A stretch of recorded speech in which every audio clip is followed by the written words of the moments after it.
여러분도 살다 살다 대기업을 응원하게 될 줄 몰랐을 겁니다. 그런데 이번엔 다릅니다.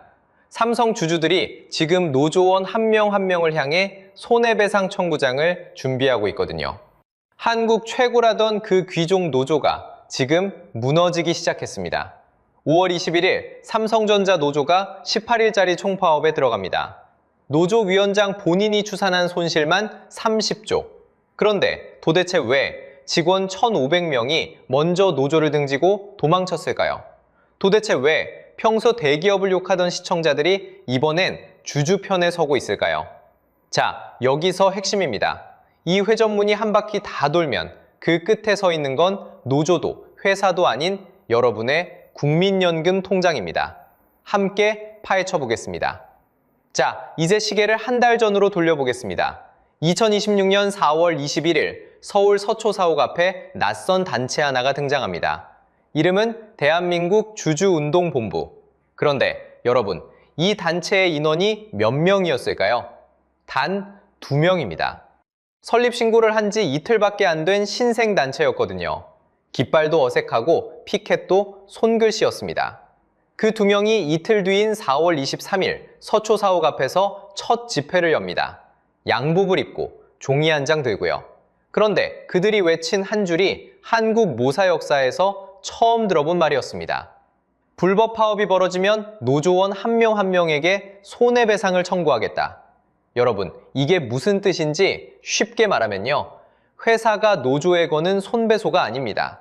주주가 직접 파업에 참여한 개인 한 명 한 명을 따로따로 법정에 세우겠다는 겁니다. 근거는 제3자 권리침해 법리거든요. 파업으로 다른 사람한테 피해를 줬으면 그 피해본 사람에게도 책임을 진다는 법 논리입니다. 한국 대기업 노사 다툼에서 이런 카드가 등장한 건 처음입니다. 그런데 도대체 왜 지금일까요? 5월 21일부터 6월 7일까지 무려 18일짜리 총파업이 예고돼 있기 때문입니다. 노조위원장 본인이 추산한 회사 손실만 20조에서 30조 원. 주주운동본부는 이 파업을 한 단어로 라벨링했습니다. 기업 가치를 훼손하는 자해 행위라고요. 표현이 거칠지만 시청자들은 그 거친 표현 앞에서 조용해졌습니다. 자, 여기서 핵심입니다. 전국 삼성전자 노동조합, 줄여서 전삼노의 조합원 수는 17,700여 명입니다. 4월 30일 기준으로요. 그런데 그들 앞에 칼을 들이댄 건 단 2명짜리 신생단체였던 겁니다. 일반적으로 이런 다윗과 골리앗 구도면 시청자들은 다윗 편을 듭니다. 그게 우리가 아는 정서거든요. 그런데 이번엔 정반대였습니다. 여러분이 자주 보는 그 짜증나는 댓글 있잖아요. 왜 우리 회사는 저런 강한 노조 못 만드냐? 그 댓글이 이번엔 사라졌습니다. 대신 어떤 댓글이 1위로 올라왔는지 아십니까? 내 살다가 대기업을 응원할 줄은 몰랐다. 이 한 줄의 좋아요가 400개 넘게 박혔거든요.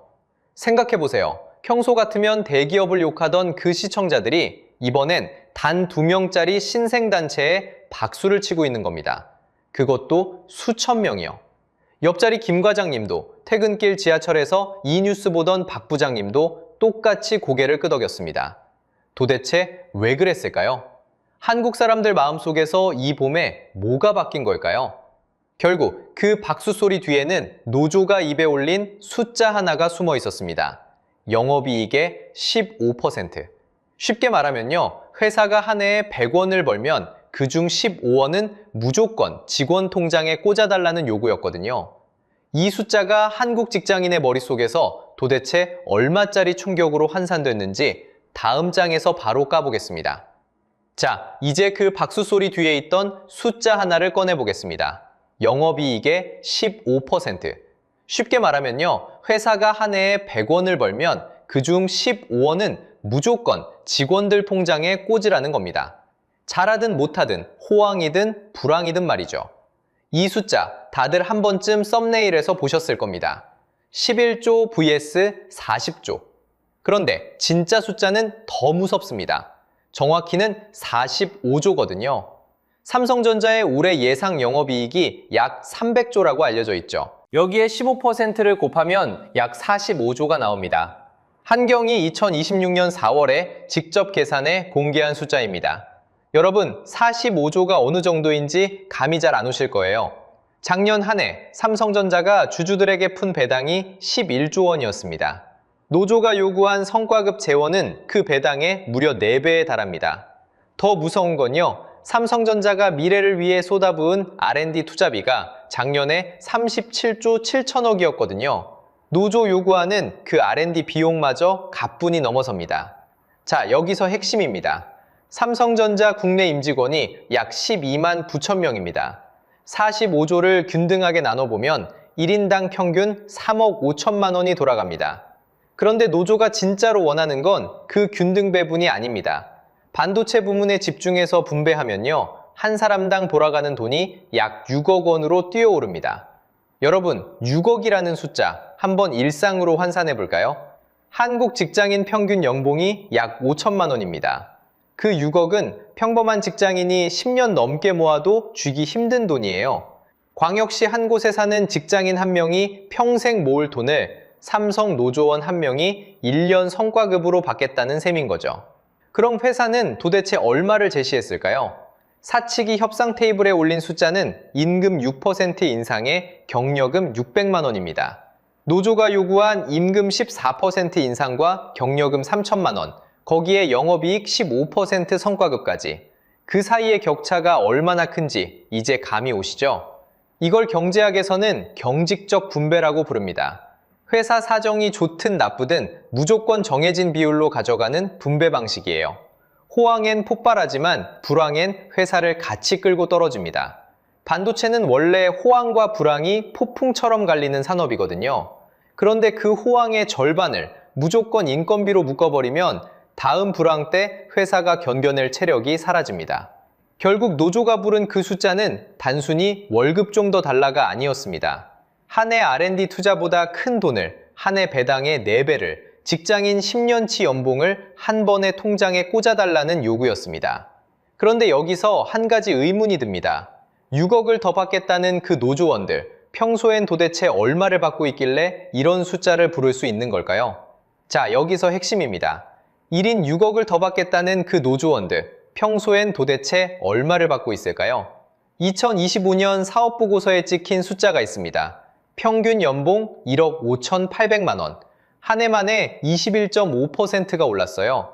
그런데 여기서 끝이 아닙니다. 평균 근속이 13.7년입니다. 보통 한국 직장인 평균 근속이 6년 남짓이거든요. 쉽게 말하면요, 일반 직장인 2명 몫의 시간을 한자리에서 버틴 베테랑들이라는 얘기입니다. 거기에 보너스 한 줄 더 붙습니다. 2028년까지 주가가 오르면 받는 PSU라는 성과 조건부 주식이요. 임직원 한 명당 평균 275주가 별도로 꽂힙니다. 회사가 잘 되면 자동으로 통장에 들어오는 주식 보너스인 셈이죠. 연봉 1억 5,800만 위에 회사 주가까지 따로 얹어주는 구조거든요. 여러분, 옆자리 김 과장님 한번 떠올려 보세요. 연봉 6천만 원에 야근 수당, 명절 보너스 다 합쳐서 7천만 원 받으십니다. 세금이랑 4대 보험 떼고 나면 손에 쥐는 건 한 해 5천만 원 남짓이거든요. 그 돈을 한 푼도 안 쓰고 12년을 모아도 못 만지는 돈을 삼성 노조원 한 명이 1년에 받겠다고 한 겁니다. 광역시 직장인 한 명이 절반의 인생을 갈아 넣어야 만질 수 있는 돈을 한 해 통장에 꽂아달라는 요구거든요. 여기서 핵심입니다. 평균 연봉 1억 5,800만 원이라는 이 숫자, 결코 부당한 게 아닙니다. 13.7년을 갈아 넣은 결과니까요. 그런데 1인 6억은 다른 얘기입니다. 일반 직장인과 평균 연봉 격차가 이미 3배 가까이 벌어져 있는 사람들이 다시 6년치 연봉을 한 번에 더 달라는 겁니다. 그래서 댓글창이 갈라졌습니다. 평소 노조 편을 들던 50대 가장 시청자분들조차 손가락이 멈춘 거예요. 예전과 지금의 파업은 의미가 완전 다르지. 이 댓글 다들 한 번쯤 보셨을 겁니다.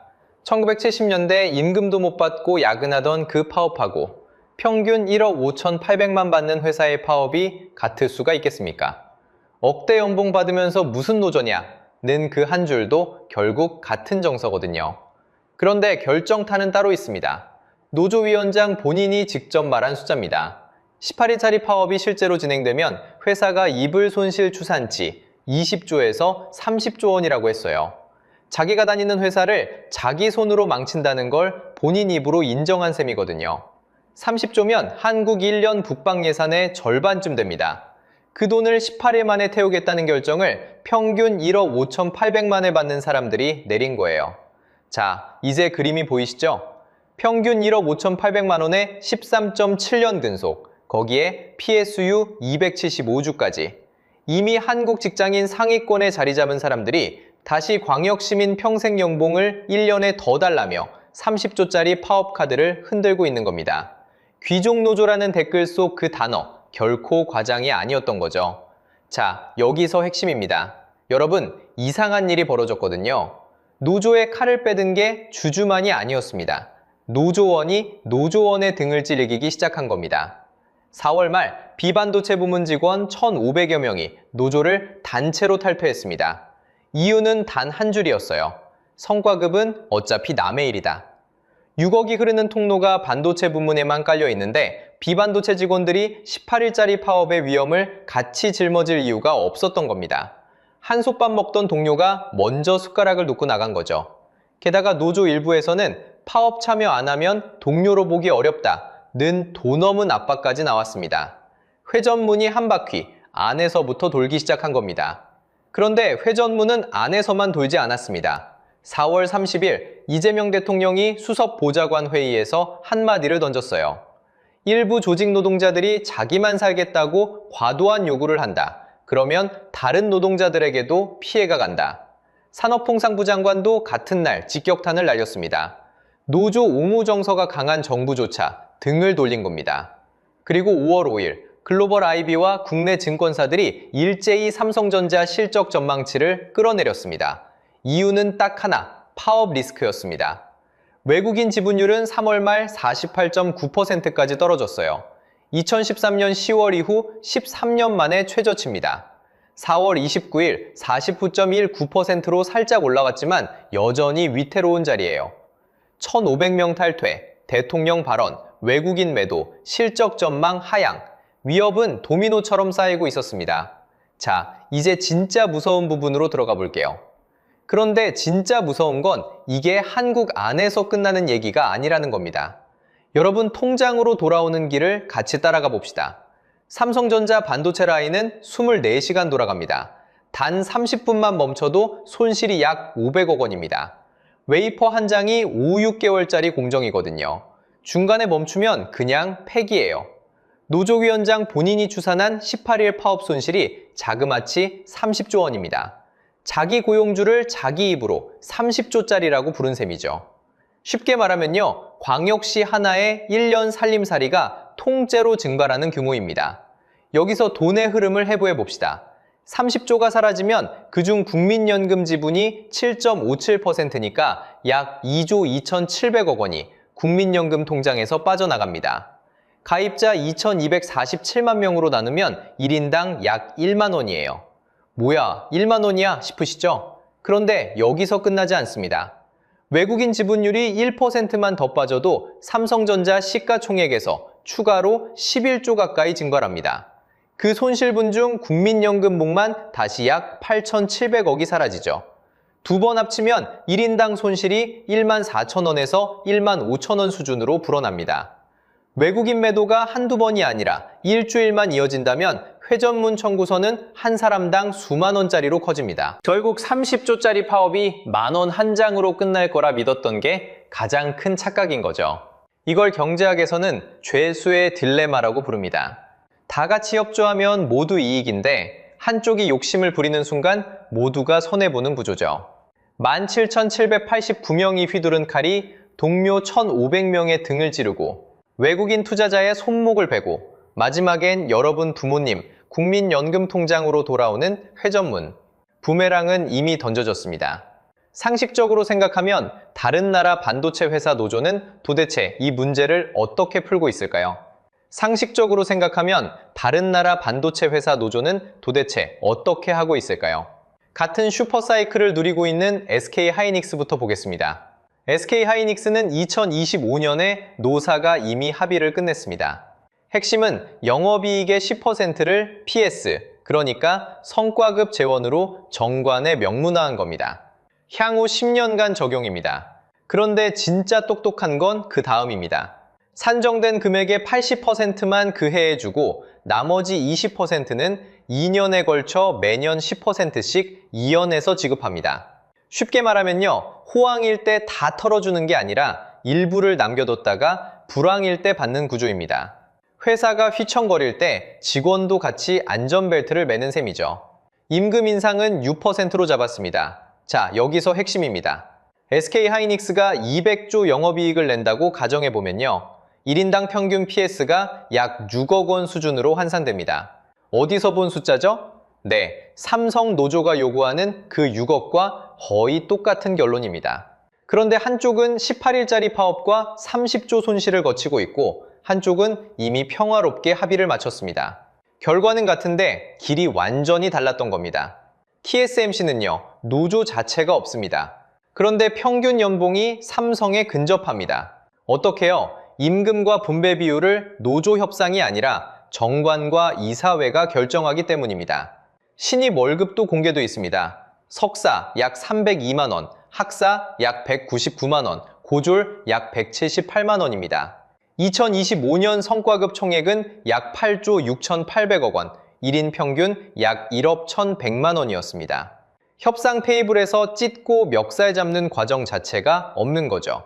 인텔은 또 다릅니다. 무노조이지만 그 대신 사전 소통 채널을 상시 가동합니다. 갈등이 터지기 전에 미리 봉합하는 모델입니다. 결국 SK, TSMC, 인텔 셋 다 길은 다른데 결론은 같습니다. 갈등이 폭발하기 전에 시스템이 먼저 작동한다는 겁니다. 이걸 경제학에서는 제도 디자인이라고 부릅니다. 같은 결과를 만드는데 어떤 길을 깔아두느냐가 회사의 운명을 가르는 거죠.